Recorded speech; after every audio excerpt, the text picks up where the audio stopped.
Bonjour et bienvenue à cette troisième conférence dans le cadre de la série Participons à un monde meilleur. Alors, mon nom est Sylvain Bélanger, je pratique les thérapies intuitives depuis plus de 25 années. Je suis également enseignant depuis plus de 15 ans dans le domaine du développement de l'intuition et des soins. Et j'ai donc choisi de faire cette petite série de conférences pour amener une réflexion sur qu'est-ce qu'on peut faire, nous, en tant qu'être humain, en tant qu'individu, chacun de notre côté, pour amener ce monde meilleur-là, pour faire en sorte qu'il devienne meilleur dès maintenant et qu'on n'attende pas éventuellement que les systèmes politiques prennent les choses en charge, mais que nous-mêmes, en tant qu'individus, on puisse effectivement devenir peut-être plus conscients que nous avons un rôle à jouer pour amener des changements dans ce monde. Alors, cette troisième conférence, c'est retrouver une écologie consciente. Et évidemment, cette idée de retrouver une écologie consciente nous amène véritablement dans l'idée que cette écologie consciente ne peut commencer que si nous reconnaissons que la planète Terre est un organisme vivant, c'est-à-dire que la planète Terre est donc animée de vie. Alors évidemment, c'est presque ridicule de dire une chose pareille, puisque c'est évident que la planète Terre est un organisme vivant. C'est évident que tout ce qui se compose sur la planète Terre est vivant. Il y a plein de vie de tous les niveaux, au niveau microscopique comme au niveau humain. On se rend bien compte, évidemment, que la vie est omniprésente sur la planète Terre. Et en fin de compte, à partir du moment qu'on reconnaît que la planète Terre est un organisme vivant, ben, inévitablement, on doit apprendre à le soigner. Ça m'apparaît évident tout ce que je viens de vous dire. Je pense que ça doit vous apparaître évident aussi. Maintenant, quand on commence à regarder les composants de la planète Terre, qu'est-ce qui anime la planète Terre et de quelle façon que nous en occupons, de quelle façon que nous soignons tout cela, on peut amener un questionnement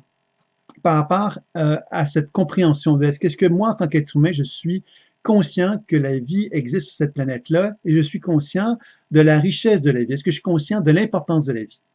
Alors évidemment, déjà quand on commence à réfléchir simplement sur un petit retour en arrière par rapport à la conférence sur l'économie et qu'on réfléchit simplement à l'idée que dans chaque pays, nous avons donc des ressources naturelles qui sont associées à la planète Terre, mais que parce que nous sommes dans ce pays-là, nous nous sommes appropriés les ressources en question. Ça veut donc dire qu'au Canada, qu'en France, que dans différents pays dans le monde, il y a donc des compositions, il y a comme des ressources naturelles qui sont là, et le pays en question peut les exploiter, ces ressources-là, puis il peut en faire un peu ce qu'il veut, puis il peut effectivement donc les gérer comme il l'entend, comme il le souhaite. Et à ce moment-là, bien évidemment, chaque pays a sa propre politique. Alors évidemment, on peut déjà se questionner à savoir pourquoi on n'a pas envisagé la possibilité de construire, de créer, en fin de compte, une organisation mondiale qui serait donc responsable de la gestion de toutes les ressources sur la Terre et que les ressources n'appartiendraient pas donc à un pays, mais appartiendraient donc à la collectivité. Et la collectivité, cette organisation-là, représentant la collectivité, s'assurerait que chaque pays dans le monde ait donc une répartition juste par rapport à ces ressources-là pour qu'il n'y ait pas de pauvreté, pour qu'il n'y ait pas de souffrance inutile sur Terre et qu'il y ait une certaine forme d'harmonisation de la collectivité. Alors évidemment, cette idée-là que je viens de vous proposer est une idée qu'on pourrait qualifier de naïve, qu'on pourrait qualifier d'idéaliste, hein, un être idéaliste qui pense comme ça. Mais quand on y réfléchit, ces ressources sur la Terre, quand le début de la vie sur Terre s'est manifesté, ces ressources-là, quelque part, qui étaient là, il n'était pas dit que parce que j'étais un Canadien ou parce que j'étais un Français ou parce que j'étais un Américain, que j'allais avoir le droit d'exploiter les ressources naturelles de la planète Terre, qui est un organisme vivant, sans tenir compte justement de certaines règles. Pourtant, c'est ce qui s'est passé pendant des années et des années. L'être humain, se trouvant dans chacun des pays, a pu exploiter d'une façon injuste, souvent, d'une façon non intelligente, je dirais jusqu'à dire, hein, parce qu'on n'a pas tenu compte des limites de ces ressources-là. On a souvent aussi créé des situations dommageables pour certains peuples. Certains peuples ont souffert du fait que certains peuples plus dominants pouvaient donc exploiter certains peuples plus pauvres et qu'à travers cette exploitation-là, bien évidemment, ça entraînait de la pauvreté, de la souffrance, etc. Donc, c'est certain que cette idée que je viens de vous proposer est une idée qui nous ramène simplement au fait que l'être humain que nous sommes a créé quelque part un monde à son image. Un monde qu'il a créé en tenant compte de qui il était et non pas en tenant compte de la beauté qui lui était proposée. Et c'est dommage, parce que la beauté qui lui était proposée nous proposait carrément un paradis. la planète Terre est un paradis potentiel et l'être humain, par son incapacité à s'ouvrir à la richesse et à l'abondance, a cherché donc à vouloir s'approprier la planète Terre, se l'approprier dans le sens vraiment possessif du terme, sans tenir compte de la beauté du paradis qui lui était offert et des règles de la vie qui étaient proposées sur cette planète Terre-là. Donc, je pense que l'idée que je viens de vous proposer, en tenant compte justement que la planète Terre ne nous appartient pas et que la planète Terre, quelque part, est pleine donc de richesses et que ces richesses-là, quelque part, devraient appartenir à la collectivité et non pas à un peuple, parce que le peuple se retrouve en possession de entre possession de certaines ressources, ben, je pense que à partir du moment qu'on commence à exploiter des ressources dans un pays, on doit comprendre que cette exploitation exagérée de certaines ressources dans un pays va avoir des influences sur d'autres pays et sur la collectivité ensemble. Donc, ces ressources-là ont donc une implication sociale et il faut sans doute devenir conscient de cela. Il suffit de penser à la déforestation en Amazonie pour comprendre que cette déforestation a des implications dans la collectivité, dans la société collective de tous les êtres humains. Donc, si on commence à comprendre ça, on comprend que cette idée que je vous propose est une idée révolutionnaire, j'en conviens, puisqu'elle nous amène à envisager la gestion de la planète et la gestion de l'être humain, non pas dans un contexte de possession collective, individuelle, égoïque, parce que je suis dans un tel pays, parce que je possède telle chose, mais c'est à moi, mais de comprendre que la planète Terre ne nous appartient pas et qu'il devrait y avoir comme une instance collective, hein, quelque part, qui nous permettrait de gérer ces ressources-là de la façon la plus juste possible. Alors évidemment, ça remet en question toute la vision de l'économie qu'on a un petit peu vu d'ailleurs dans la conférence précédente, hein, où on amenait une réflexion sur de quelle façon que moi, en tant qu'individu, je peux aussi poser un autre regard sur l'exploitation. Hein, puisque effectivement, tout le concept de l'économie repose sur le principe de dominer ou d'exploiter quelqu'un pour pouvoir bénéficier d'une certaine richesse. Et je pense que dans l'écologie, le même problème on le reconnaît de la même façon, c'est-à-dire que la planète Terre se compose de 4 règnes, le règne minéral, végétal, animal et humain. Et quand on commence à regarder la façon que l'être humain exploite chacun de ces règnes-là, on se rend bien compte, encore une fois, que l'être humain n'a pas compris l'importance de la vie, n'a pas compris à quelque part l'importance d'un regard de sagesse, je dirais, par rapport à l'être humain, par rapport à la vie qui existe sur Terre. Je vais vous donner des exemples. Et si on pense au règne minéral, dans le règne minéral, on peut penser évidemment à tous les minerais qui se retrouvent là, le cuivre, bon, l'or, etc. On peut penser au pétrole, au gaz, bon, à plein d'autres choses qui se retrouvent dans la planète Terre. Et quand on regarde la façon que c'est exploité, la façon que c'est utilisé, sans tenir compte justement des ressources réelles, hein, parce qu'il y a des limitations. La planète Terre, elle est limitée, elle est pleine de richesses, mais elle est limitée si on n'en tient pas compte, si on l'exploite d'une façon outrancière, ben c'est évident qu'on ne lui donne pas l'opportunité de nous donner le maximum de ses possibilités, puisqu'un jour, bien évidemment, on va se retrouver dans une situation où on va avoir appauvri la Terre à un point tel que la planète Terre va finalement se retrouver dans une position de chaos, hein, quelque part dans son organisme interne, et qui pourrait en résulter à ce moment-là, donc, ce qu'on peut appeler des catastrophes. On parle déjà du réchauffement de la planète, par exemple, qui est une problématique importante. Donc, vous comprenez déjà que par rapport au règne minéral, déjà, l'être humain n'a pas su donner la valeur à cette planète Terre-là, de lui donner la valeur qu'elle méritait, hein, pour s'assurer qu'elle nous apporte une longévité maximale de ces ressources-là et de cet organisme vivant qui est la planète Terre. Quand on regarde maintenant le règne végétal, bien, vous savez que c'est toute l'agriculture qu'on parle. Ici, c'est les fleurs, les plantes, les arbres. On sait de plus en plus maintenant que les plantes ont une certaine conscience. Il y a des gens qui ont fait des recherches simplement en faisant une prière sur une plante versus une autre plante qui ne bénéficiait pas de prière. On a pu constater que la plante qui bénéficiait d'une prière augmentait sa croissance de 300%, par exemple. Donc, on a pu comprendre que on comprend de plus en plus, disons, que les arbres, que les plantes, que les fleurs et tout ça sont animés de conscience. Et que si on les traite avec cette conscience, c'est-à-dire qu'on les reconnaît quelque part comme des organismes vivants, ces organismes vivants, effectivement, peuvent nous apporter justement beaucoup. Hein, parce que justement, cette relation qu'on établit de vie à vie fait que les plantes, la croissance des plantes, la croissance des légumes, la croissance de tout ce qui s'appelle végétaux vont se retrouver dans une position plus favorable. C'est évident que quand on commence à reconnaître les rythmes aussi de croissance, on sait que nous, en tant qu'êtres humains, on s'est dit, ben voilà, on veut à quelque part des légumes. Comme les légumes ne poussent pas assez vite, ben où il y a plein de problématiques autour des légumes, on va donner plein de produits de protection, des produits chimiques qui vont finalement tuer les animaux, tuer les micro-organismes qui peuvent affecter la qualité des fruits ou des légumes. Et ça va faire finalement qu'on s'est retrouvé dans une situation où, encore une fois, on n'a pas compris l'équilibre de vie qui existait dans le développement que la planète Terre nous proposait pour nous offrir des fruits et des légumes. On a considéré quelque part que nous, en tant qu'êtres humains, on allait se battre contre la vie, on allait se battre contre l'organisme associé à la vie qui se trouve sur la planète Terre. Et on s'est dit, ben, nous, on est le patron, puis nous, on décide à quelque part de qu'est-ce qui mérite d'être vivant et qu'est-ce qui ne le mérite pas. Et on est rendu à un extrême avec Monsanto. Vous savez, quelque part, que ça va très loin. On commence justement à concevoir quelque part que le seul moyen pour nous de développer, d'envisager une croissance, de faire de l'agriculture, finalement, c'est de passer par des systèmes, à quelque part, chimiques dans lesquels on va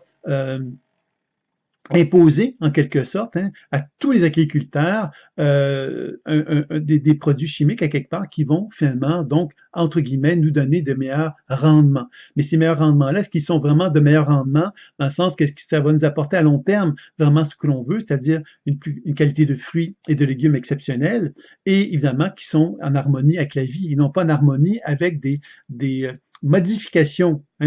biochimiques qui pourraient s'effectuer parce que justement, on ne reconnaît pas les organismes vivants, on reconnaît davantage l'idée qu'on veut avoir de meilleures performances dans la croissance des fruits et des légumes. Et pour cette raison-là, ben, on va leur donner des produits chimiques pour s'assurer effectivement que cette croissance-là devienne de plus en plus importante. Alors, vous voyez effectivement qu'ici, la seule motivation qui fait qu'on a pensé à des choses comme ça, c'est évidemment la l'appât du gain. C'est-à-dire qu'on on reconnaît pas les règles de la vie, on reconnaît pas le rythme ou la croissance du développement des plantes, des fleurs, des légumes, des végétaux, etc., des fruits. Et on cherche donc évidemment à bénéficier au maximum des retours, c'est-à-dire que plus on a une croissance rapide, plus on peut vendre beaucoup plus de fruits, beaucoup plus de légumes, sans se préoccuper de la qualité de la terre, sans se préoccuper de la qualité des fruits ou des légumes. Alors, vous voyez qu'encore là, on n'est pas dans une relation où la vie est respectée,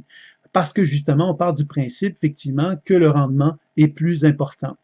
Sans compter évidemment que dans tout ce contexte de rendement dont je vous parle, bien évidemment, on ne tient pas compte de la qualité de l'eau qu'on va polluer allègrement. Moi, je suis au Québec, par exemple, et beaucoup de lacs, quelque part au Québec, sont pas dans un état optimal, c'est-à-dire qu'ils ne sont pas respectés, dans le sens il y a des règles d'écologie qui commencent à prendre forme, mais pendant très longtemps, on mettait dans l'eau à peu près tout. Donc, il y a vraiment une question, quelque part, encore une fois, de ne pas respecter l'eau, de ne pas respecter donc la nature, donc des végétaux, etc., de ne pas respecter donc les minéraux, puisque évidemment, ces minéraux-là méritent à quelque part qu'on soit attentif à la possibilité de les exploiter,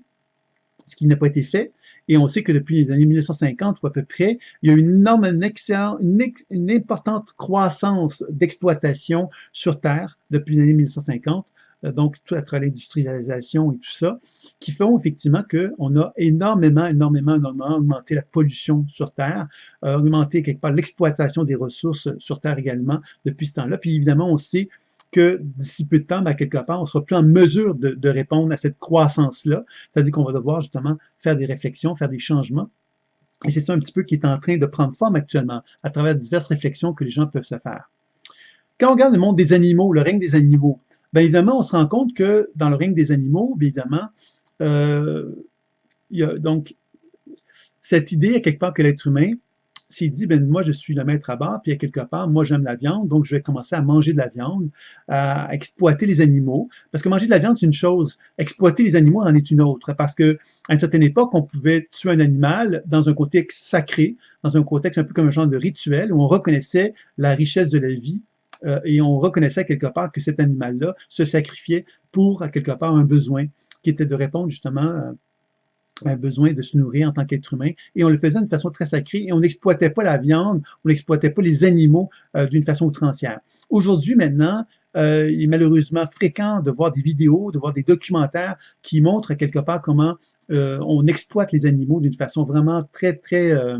mesquine, j'irais jusqu'à dire, c'est-à-dire qu'on les traite vraiment d'une façon inhumaine et on les maltraite finalement. On ne cherche pas à se déterminer quelque part si la qualité de la viande ne serait pas meilleure si on respectait la vie. Alors évidemment, on pourrait dire, ben, c'est inacceptable qu'on puisse même manger de la viande. C'est un autre débat. C'est certain que si on parle d'actions qu'on pourrait effectuer, nous, en tant qu'êtres humains, pour changer notre relation avec l'écologie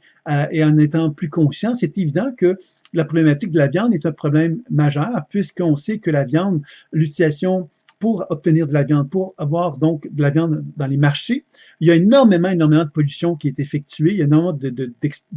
d'exploitations qui sont effectuées sur les terres. Les terres sont exploitées pour que les animaux se nourrissent. Beaucoup d'eau qui sont utilisées aussi. Donc, c'est finalement très polluant que de pouvoir avoir de la viande dans un marché. Alors, certain que on peut donc envisager, évidemment, c'est certain que ce regard sur l'alimentation, sur l'idée de la consommation de la viande, est actuellement au pire, on peut dire certainement qu'on mange trop de viande. Ça, c'est au pire. Et au mieux, on peut certainement dire que c'est inacceptable même de poursuivre justement de la viande. C'est pas acceptable de manger de la viande. On ne devrait pas en manger tout simplement parce que quelque part, on peut se nourrir autrement. Et en se nourrissant autrement, en plus, on va justement contribuer à moins polluer la terre puisque l'élevage des animaux pour arriver à un abattoir, pour arriver à avoir de la viande dans le marché, c'est un des polluants les plus importants dans la chaîne alimentaire. Donc, le fait de ne plus manger de viande, ben, quelque part, nous permettrait justement d'envisager la vie différemment, se nourrir différemment. On peut très bien manger sans passer par la viande ou en mangeant très peu, en reconnaissant que la viande devient à ce moment-là un aliment quelque part de fête, un aliment spécial, de célébration, qu'on va honorer aussi, qu'on ne va pas exploiter d'une façon outre ça comme on le fait présentement sur la planète Terre. Donc, vous voyez encore une fois quand on regarde comment l'être humain pose un regard sur la vie sur Terre, on se voit bien quelque part que l'être humain conçoit que la planète Terre est un endroit d'exploitation. On pourrait se dire, heureusement que l'être humain est conscient que la vie est précieuse, puis qu'entre êtres humains, il y a une attention particulière. Ce qui est malheureusement pas le cas, puisque quand on regarde le règne humain, on se rend bien compte de la même façon que l'être humain se comporte très mal avec d'autres êtres humains. Il y a des guerres depuis le début des temps. Il y a de la haine, il y a de la rage, il y a de la colère, il y a du racisme. Il y a énormément de choses qui font que l'être humain est maltraité. Lorsqu'on regarde simplement dans des villes comme Paris, par exemple, hein, je pointe pas Paris parce que Paris, quelque part,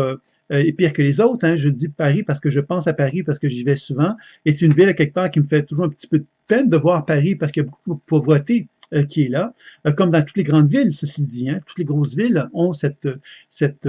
pauvreté-là apparente. Et évidemment, nous, en tant qu'êtres humains, on devient quelque part insensible à cette pauvreté-là parce que on la voit tous les jours, puis on en arrive à finalement se dire, bon, ben, ces gens-là, d'une certaine façon, ben, ils sont là parce que d'une certaine façon, ils méritent ou ils ont fait ces choix-là, etc.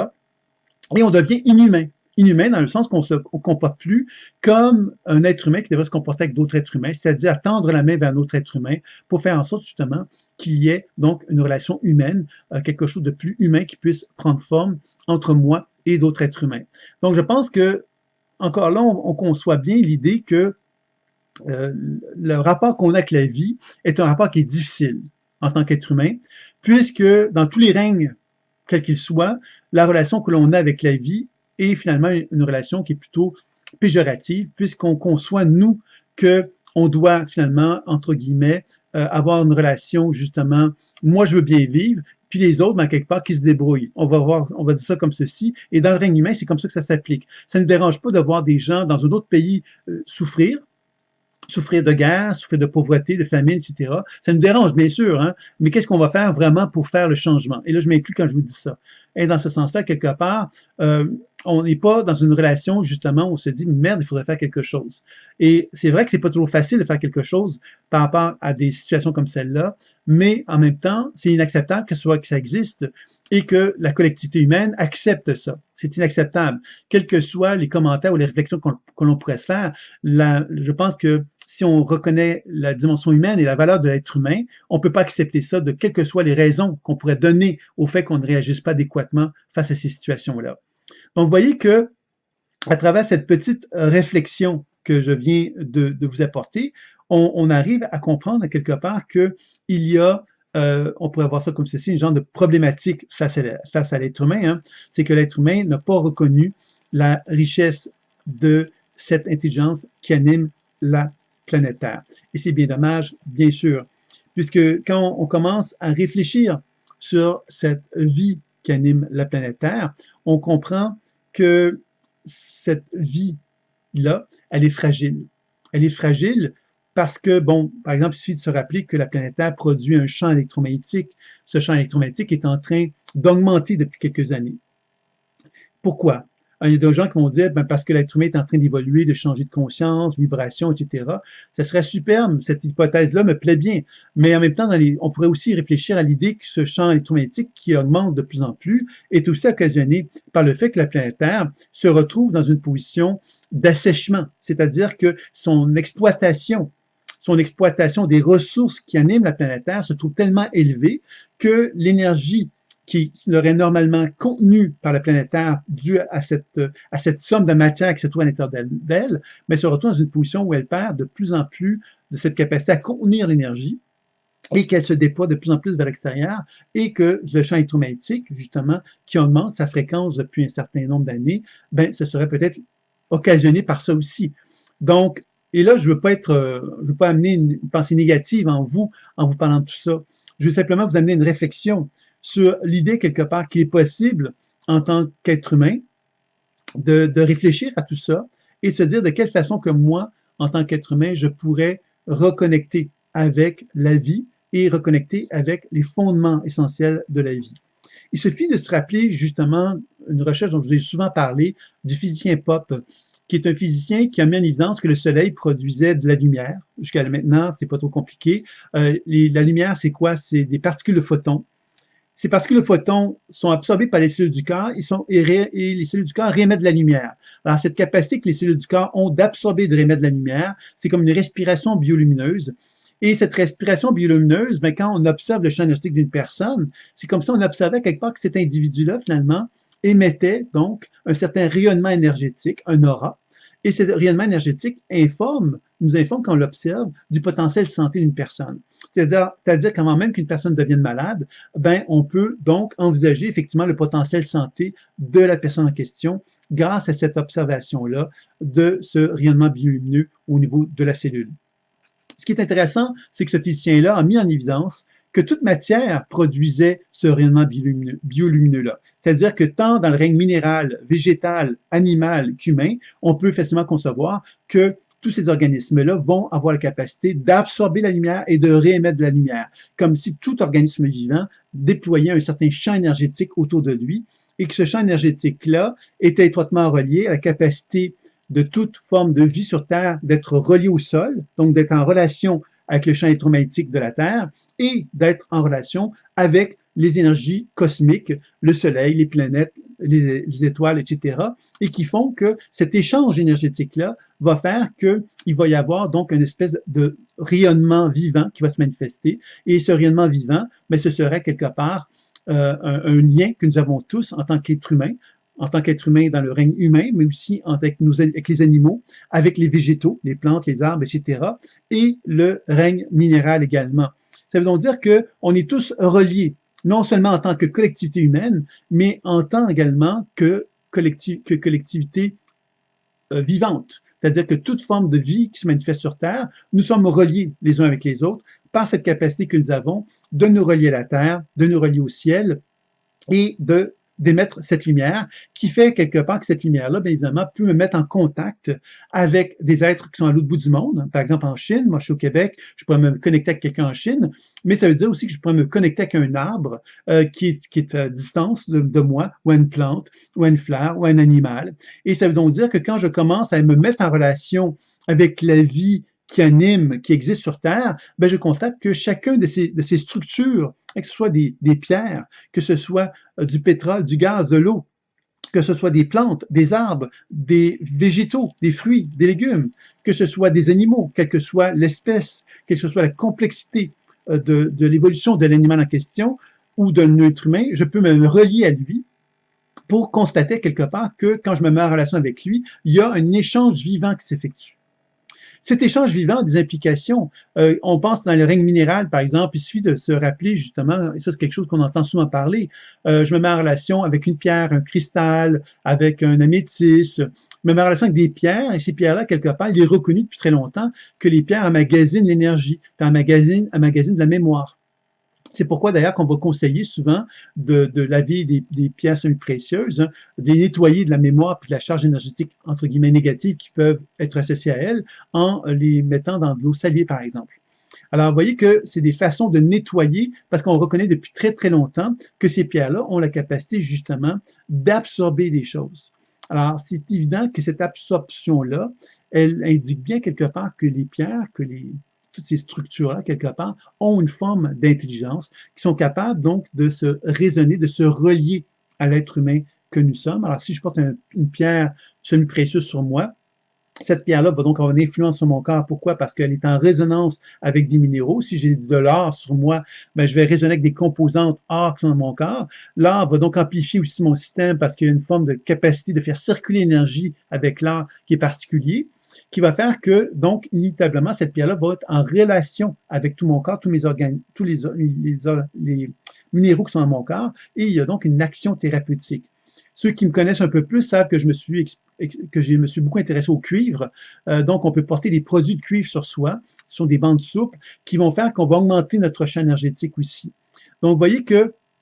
tout ça, quelque part, fait que cette circulation énergétique qui va s'effectuer va nous mettre en relation avec la vie qui est en soi d'une façon plus importante, tout simplement parce que ces organismes-là, hein, ces minéraux-là, ont des compositions de vie aussi qui vont résonner avec nous et qui vont nous permettre d'être encore plus vivants. Alors, c'est pour ça, pas pour rien que d'ailleurs, quand on se promène à la campagne, dans la nature, qu'on se met sur une pierre avec des composantes minérales importantes, on va ressentir des bienfaits associés à cela. C'est pas pour rien parce que justement, ces pierres-là ont des composantes conductrices énergétiques vibratoires qui vont nous faire du bien. Alors, et quand même, si on s'embrasse un arbre, c'est pas pour rien qu'on embrasse un arbre, hein. En embrassant un arbre, c'est un peu comme si l'arbre, par ses racines, nous connectait avec le sol et nous permettait, nous, en tant qu'êtres humains, de décharger toute l'acidité qui est dans notre corps, puisque l'acidité, il faut savoir que c'est relié à des charges positives, des protons, et que quand on décharge toute cette charge positive-là dans la Terre, bien, on se dégage de toute forme de composante dans notre corps qui ferait que le sang, par exemple, serait moins circulant. Parce que quand le sang devient très acide, il devient un peu comme une gélatine. Donc, le fait de pouvoir donc se relier à la terre, relier à des arbres, nous permet de décharger tout ça. Alors, tout ça pour dire effectivement que la relation de vie qui existe entre l'arbre et moi-même, ben, effectivement, va me permettre de libérer tout cela. Sans compter évidemment qu'on peut ressentir la qualité énergétique d'un arbre, on peut se mettre en relation avec l'arbre, discuter avec lui à la limite, hein? Tout comme une fleur, tout comme un légume, une pomme, un fruit, un légume.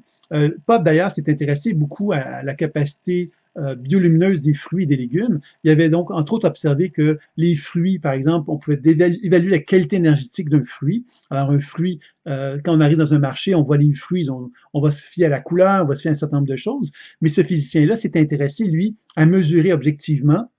la quantité biolumineuse d'un fruit. Donc, il avait constaté qu'il y a des fruits qui avaient plus de lumière que d'autres fruits. Et c'est comme ça qu'il avait pu donc déterminer effectivement qu'un jour, hein, la qualité d'un aliment ne sera pas déterminée par la qualité biochimique de l'aliment, mais sera davantage déterminée par la qualité vibratoire d'un aliment. Alors, c'est intéressant parce que quand on commence à travailler avec la pleine conscience intuitive, on constate effectivement qu'on peut se relier à des fruits, à des légumes, déterminer la qualité vibratoire des fruits, des légumes. On peut le faire aussi avec toute forme d'aliment, quel qu'il soit. Donc, ça nous permet donc d'évaluer la qualité vibratoire ou énergétique d'un aliment, tout comme on peut évaluer la qualité vibratoire ou énergétique d'une pierre, par exemple. Vous voyez? Alors, ça nous amène donc à comprendre, je vous parle de tout ça pour faire valoir justement l'idée que tous ces organismes-là sont associés à une forme d'intelligence, de vie, et que quand on se relie à tout ça, on prend conscience effectivement que toute forme d'action qu'on effectue sur les organismes vivants, ben on doit le faire avec une conscience qui nous amène justement à nous rappeler que toute intervention que l'on fait sur cette vie-là, on doit la faire avec une forme d'attention, une forme d'amour, une forme de compassion, une forme de bienveillance qui va faire que la vie va pouvoir justement se manifester avec beaucoup plus de rayonnement. Je pense entre autres, en Angleterre, il y a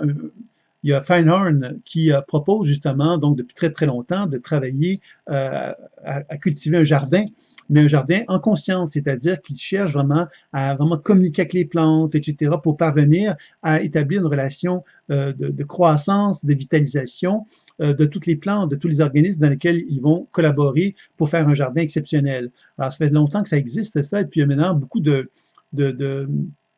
de produits, pourrait-on dire, quantiques, entre guillemets, qui permettent justement de travailler avec de l'information, c'est-à-dire qu'on donne à des terres, par exemple, qui sont pauvres, on va leur donner des composantes qui vont enrichir la terre, mais en même temps qui vont être associées à des informations énergétiques vibratoires pour augmenter la croissance, pour augmenter l'oxygénation, etc., qui va faire qu'on va avoir des actions sur l'eau, on va avoir des actions sur les plantes, on va avoir des actions sur la croissance des fruits, des légumes, etc., à travers des moyens qui sont naturels et qui sont quand même très, très intéressants. Quand on pense évidemment à se mettre en relation avec des animaux, de la même façon que se mettre en relation avec des animaux, c'est de se rendre compte effectivement que les animaux ont une conscience et ils ont quelque part des émotions. Et d'ailleurs, on sait que la communication avec les animaux existe depuis quelque temps. Moi, en tant que thérapeute intuitif, évidemment, je travaille sur les êtres humains, donc inévitablement, je peux travailler sur les animaux aussi. Et ça m'a permis de comprendre, évidemment, qu'il était possible de faire des interventions sur les animaux pour parvenir justement à les aider à être plus en harmonie avec eux-mêmes et de les soigner, puisque des fois, psychiquement, ils peuvent être atteints par des traumatismes qui se rapprochent de l'être humain, en quelque part. Donc, quand on comprend tout ça, évidemment, on se rend compte qu'il y a vraiment tout un monde, finalement, dans la vie, et que ce monde-là, dans la vie, si on part du principe, nous, qu'on est le patron, puis c'est nous, les seuls organismes vivants, intelligents, qui peuvent déterminer c'est quoi la vie et c'est quoi qui ne l'est pas, ben, on néglige une foule d'éléments importants. On oublie que la Terre est vivante et qu'on est dessus parce qu'elle veut bien quelque part qu'on soit dessus. On oublie quelque part le règne minéral, on oublie le règne végétal, on oublie le règne animal, sans compter le règne humain, puisque les êtres humains, on a longtemps pensé qu'on était composés, nous, en tant qu'êtres humains, de chair et d'os, et on se rend compte, évidemment, qu'on est vibratoire, qu'on est énergétique, qu'on est une antenne qui vibre et qui nous relie à d'autres êtres humains. Et que cette idée que d'autres êtres humains se relient à nous, ben, font quelque part qu'il y a comme une forme d'échange vibratoire énergétique qui existe, qui fait qu'on ne peut plus maintenant se comporter devant un autre être humain avec les anciens mécanismes de fonctionnement que l'on avait, puisqu'on comprend de plus en plus clairement que l'être humain est un être vibratoire et que cet être humain vibratoire-là ben, fonctionne selon des règles qui dépassent largement ce que l'être humain jusqu'à maintenant a mis en place. Je pense à la loi de l'attraction, en fait, qui met en évidence une loi toute simple où un être humain qui sort dans la rue, qui rencontre quelqu'un, ben, ce quelqu'un-là qui le rencontre, ben, quelque part, c'est une résonance qui s'effectue, ça va donc être une relation significative, et cette relation significative va reposer sur le principe que l'être humain que j'ai rencontré a résonné avec mon champ énergétique, avec la conscience énergétique qui était dans mon champ, qui veut donc dire finalement que ce n'est pas les lois du hasard qui déterminent une relation significative, c'est vraiment cette capacité d'attirer à nous des gens qui vont être attirés vers nous parce qu'eux-mêmes ont un travail commun à faire avec nous, un travail qui peut être d'ordre énergétique, psycho-émotionnel, spirituel, et qui va faire qu'on va pouvoir grandir et évoluer grâce à ces personnes-là. Même si ces personnes-là peuvent nous amener de la souffrance, parce que justement le fait qu'on est attiré par ces personnes-là indique bien qu'il y a quelque chose qu'on a travaillé avec eux. Et évidemment, ce travail-là n'est pas toujours fait facilement, il n'est pas toujours fait en harmonie non plus, et ça peut occasionner donc des perturbations qui peuvent nous affecter, bien évidemment, mais que plus on est conscient de tout ça, plus on comprend les lois de l'univers, plus on commence à comprendre qu'il est possible justement de poser un regard plus conscient de tout ça et d'être capable donc de faire, d'accueillir ça, de pardonner ça, d'accepter ça en disant mais je te remercie, tu m'as fait souffrir, mais tu m'as permis de me réapproprier quelque chose dont je m'étais dissocié depuis très longtemps. Donc c'est ça un peu l'idée quelque part que je veux amener ici, c'est que l'être humain s'est éloigné de la vie et retrouver la vie, c'est de renouer contact avec la vie. Et la meilleure façon de renouer contact avec la vie, c'est de prendre conscience que la vie est vibratoire et qu'on peut donc communiquer avec toute forme de vie, que ce soit le règne minéral, végétal, animal, humain, on peut le faire. Et on peut aussi découvrir, bien évidemment, que dans la forêt, il y a des consciences énergétiques qui se retrouvent là, qu'on peut communiquer, etc., favoriser la vie. Donc, on peut renouer contact avec cette idée que la vie, elle existe dans toute chose et que si nous, on commence justement à être plus humble par rapport à notre regard sur la terre, sur les animaux, sur les végétaux, sur les minéraux, ben on va commencer effectivement à tendre la main à la vie. Et en tendant la main avec la vie, ben on va commencer à se rendre compte à quelque part qu'il est possible de faire des changements significatifs envers la vie. Alors, qu'est-ce que c'est que l'écologie consciente maintenant? Alors, l'écologie consciente, c'est de se rappeler tout simplement ce que je viens de vous dire, c'est-à-dire que dans les 4 règnes, il y a quelque part de la vie qui anime chacun d'eux, et que si je veux faire une écologie consciente, ben, je vais commencer à devenir conscient des actions que j'effectue dans ma vie par rapport à ces 4 règnes-là. Je vous donne des exemples de ça. Bien évidemment, donc déjà, on sait que socialement, collectivement, on est affecté par l'abus. L'abus, donc, de la production, la surconsommation d'un tas de choses. Donc, est-ce que je peux déjà, moi, devenir plus conscient de ces abus-là? Et en tant qu'individu, est-ce que je peux faire des interventions par rapport à tous ces abus-là? Alors, tous ces abus-là, bien évidemment, ça implique donc, bon, on sait que l'utilisation du pétrole, le gaz, l'eau, de quelle façon j'utilise l'eau, de quelle façon que j'utilise la voiture, est-ce que je l'utilise d'une façon trop excessive, etc. Est-ce que je pourrais l'utiliser autrement? Est-ce que je pourrais utiliser davantage du transport en commun? C'est des réflexions comme ça qu'on peut déjà arriver à mettre en place pour déjà mettre en place une écologie plus consciente qui fait que à notre échelle, on peut déjà finalement intervenir sur la situation, non pas d'une façon si significative que ça, mais tous ensemble, on peut avoir un impact plus important si on commence justement à porter l'attention de façon plus importante vis-à-vis de cela. Quand on regarde le règne végétal, bien, le règne végétal implique évidemment l'importance de la forêt. Hein, donc évidemment, on va donc reconnaître l'importance de la forêt, l'importance d'un jardin, l'importance de cultiver dans un jardin et un jardin qu'on va cultiver en reconnaissant quelque part la nature biologique des choses, c'est-à-dire reconnaissant la façon qu'on peut permettre à l'éclosion de fruits et de légumes, par exemple, d'une façon la plus naturelle possible, donc d'une façon écologique, d'une façon biologique, donc en évitant donc d'utiliser toute forme de produits qui viendraient à quelque part en désaccord avec les lois de la vie, en fin de compte. Hein, c'est comme ça qu'on pourrait le décrire. Donc, on peut envisager de se faire un petit jardin, si on est capable de le faire, bien évidemment. Si on n'est pas capable de le faire, est-ce que c'est possible pour nous d'acheter des fruits et des légumes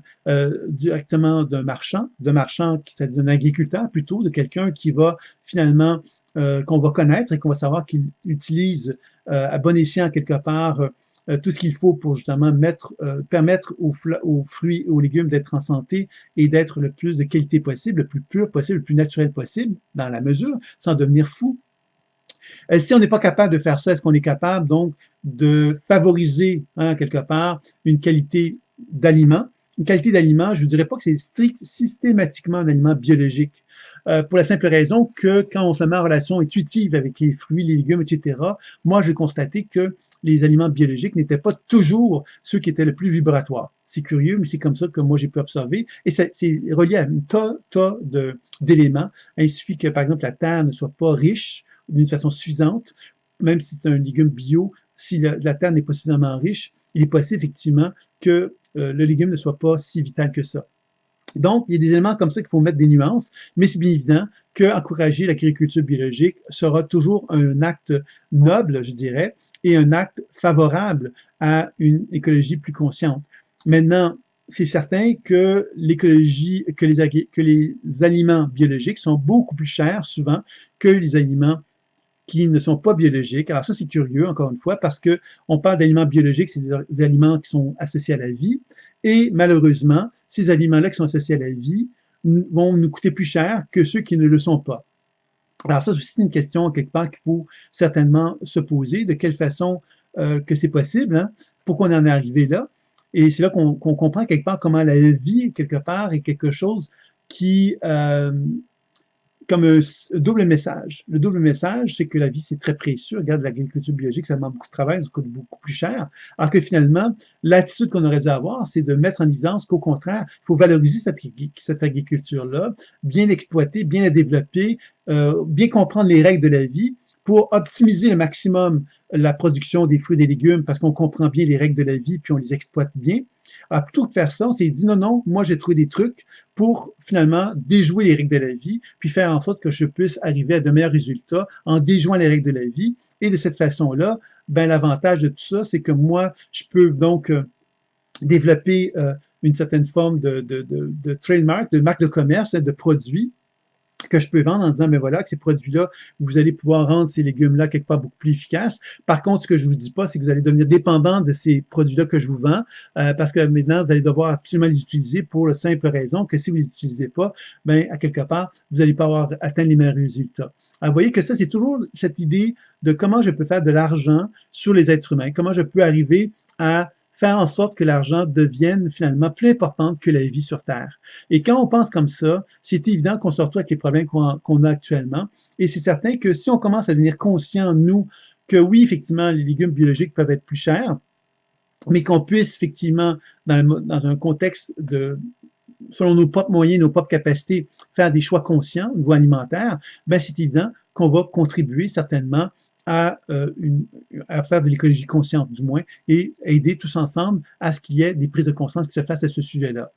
C'est sûr que si on est dans un processus intuitif, on peut prendre le temps de se relier aux aliments, sans être très intuitif. Simplement prendre un fruit, un légume, puis se mettre en liaison avec le fruit ou le légume, prendre le temps de le ressentir, comment on se sent avec lui, comment on sent la relation, etc. Ça peut paraître un peu ridicule comment je vous le présente, mais quelque part, c'est une question de syntonisation, c'est une question de résonance. Si je me sens en résonance avec ce fruit-là, ben peut-être que ce fruit-là m'est plus favorable que l'autre fruit avec lequel je me sens moins en résonance. Donc, nous, ça ouvre la porte à une démarche intuitive, puisqu'il est possible, évidemment, de développer une conscience de l'alimentation qui est beaucoup plus élevée par une démarche intuitive. Et c'est ça un peu que je vous invite aussi à faire dans une démarche d'écologie consciente.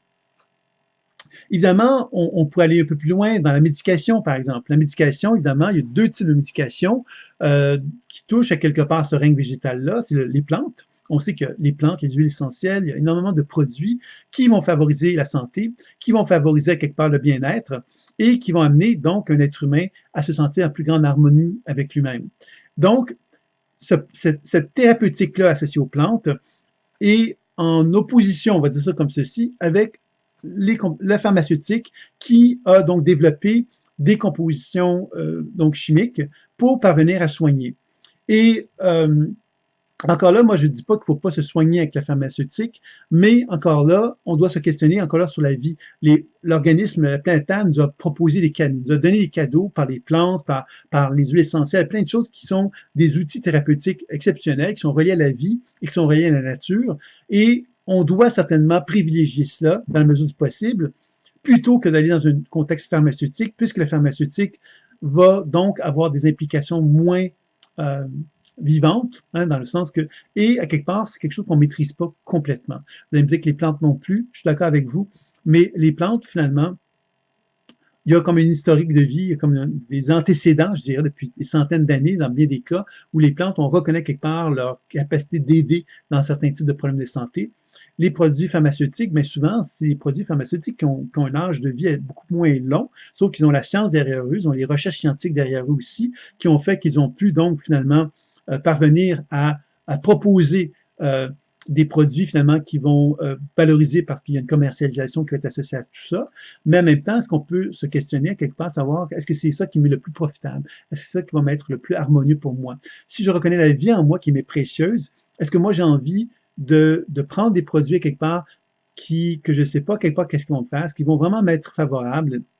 Donc, ça demande une réflexion. Je ne vous dis pas de vous fermer complètement à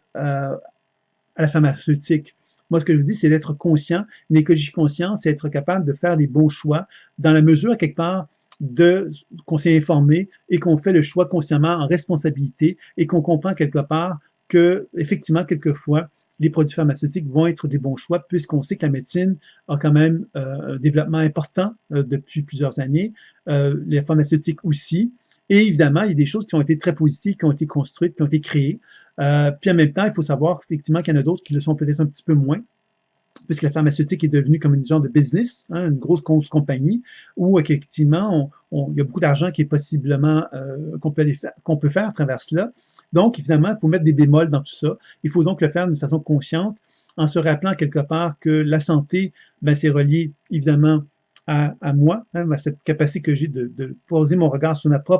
mon propre champ énergétique, puis à le nourrir, puis à le vitaliser pour qu'il lui donne les meilleures conditions possibles pour optimiser ma santé, mais également donc l'utilisation d'apports comme les plantes, etc., qui peuvent aussi contribuer à optimiser cette santé-là. Et puis évidemment, si je tombe malade, ben, évidemment, j'aurai un choix à ce moment-là à déterminer de quelle façon que je vais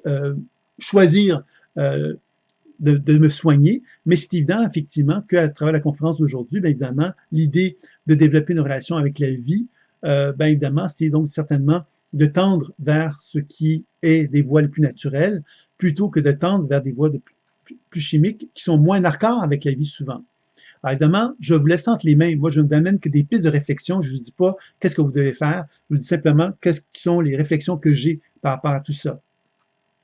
Évidemment, si on aborde le règne animal, ben, c'est certain que j'ai vu à certains moments donné des gens qui disent, ben voilà, il faut, si vous voulez contribuer à l'écologie, ben vous devez arrêter de manger de la viande, du fromage, tous les produits laitiers, puisque tous ces produits-là sont les produits les plus polluants. C'est-à-dire que la capacité que j'ai de retrouver du fromage, des produits laitiers ou de la viande dans le marché, c'est directement relié à une surexploitation des animaux. Et cette surexploitation des animaux ben, fait quelque part que je vais finalement me mettre dans une position justement où je vais contribuer en mangeant ces produits-là à une forme de pollution majeure. Donc, si je mange de la viande, des produits laitiers, fromage, lait, etc. Alors, évidemment, c'est une question intéressante et certainement, bon, qu'il y a des nuances peut-être apportées là-dedans, mais certain que moi, je vous dirais que certainement que les produits animaux sont des produits qu'on doit utiliser d'une façon plus parcimonieuse que jamais,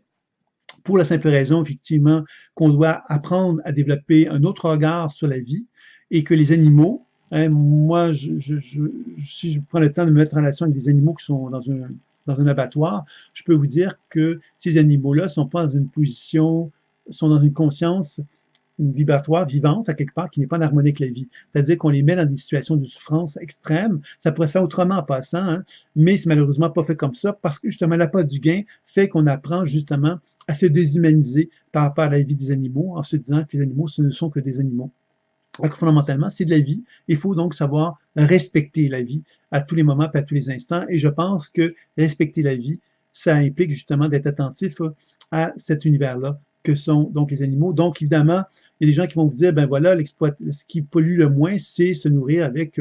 donc d'une façon végane, par exemple, c'est-à-dire en n'utilisant pas de produits laitiers. Alors, c'est certain que c'est une réflexion. Je ne dis pas que vous devez devenir végane, mais je vous dis certainement que vous pouvez sans doute faire des efforts à votre rythme, à votre façon, à votre manière, pour développer un rapport avec les animaux, hein, qui devient de plus en plus vivant et de moins en moins donc carnivore dans le sens où on ne respecte pas l'animal, parce qu'évidemment à une certaine époque manger de la viande était un luxe, était un rituel sacré quand on le faisait vraiment avec une conscience et aujourd'hui on le fait d'une façon complètement irrespectueuse envers la vie. Et c'est ça, quelque part, qu'il faut se poser comme question. Si on mange de la viande, ben oui, pourquoi pas aller manger de la viande d'aller chercher de la viande chez des gens qui vont respecter la vie et qui vont pas le faire d'une façon exagérée, qui vont pas l'exploiter d'une façon irrespectueuse. C'est ça un peu le sens de la réflexion que j'avais à vous donner par rapport à ça. Si on continue cette écologie consciente-là, mais évidemment, ça nous ramène à l'humain. De quelle façon que l'être humain peut respecter davantage son humanité? C'est certainement en pensant à plein de choses, hein, les produits de cosmétiques, les produits de nettoyage, les aliments que l'on ingère, l'utilisation du plastique, l'utilisation de l'aluminium, de l'utilisation quelque part de tous les produits quelque part qui sont associés donc autour de l'alimentation, autour donc des nettoyages, autour de la gestion corporelle, de l'hygiène corporelle. Tout ça nous amène certainement à se poser des questions sur de quelle façon qu'on peut développer une relation vivante avec tous ces produits-là. Et c'est certain qu'on se rapproche donc encore là des produits naturels. On se rapproche encore là de quelle façon que je peux me rapprocher de la nature, de quelle façon que je peux utiliser des produits qui vont m'être bienfaiteurs pour moi. Et je pense simplement aux désodorisants, où on a longtemps, quelque part, utilisé des produits désodorisants qui affectaient le corps, qui transmettaient dans le corps, bon, d'aluminium, etc., etc. Donc,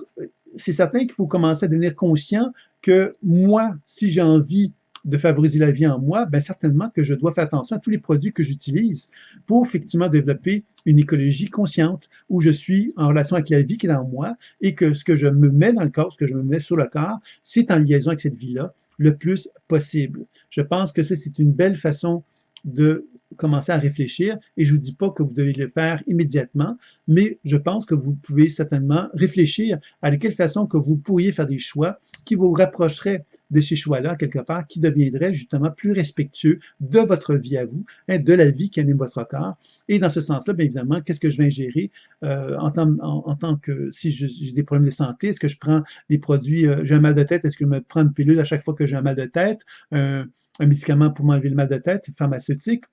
ou j'ai pas d'autres moyens que je